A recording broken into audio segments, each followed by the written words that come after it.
আসসালামু আলাইকুম। শুভ সকাল। দোয়া করার সঠিক সময়। উঠতে, বসতে, খেতে, পড়তে, নিতে ইত্যাদি কাজে আল্লাহ রাব্বুল আলামিনের পবিত্র নাম স্মরণ করবে।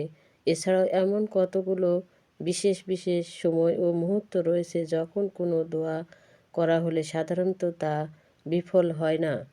আল্লাহ রাব্বুল আলামিন তার বান্দার ডাকে সাড়া দেওয়ার জন্য বান্দার নিবেদন করার জন্য সবসময় তা তৈরি থাকেন। বান্দার সবসময় দোয়ায় তিনি কবুল করতে পারেন এবং তা করেও থাকেন।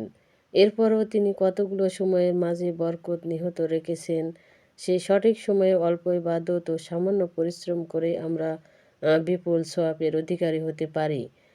তাই দোয়া কবুল করার কয়েকটি সময় কথা নিচে উল্লেখ করা হলো।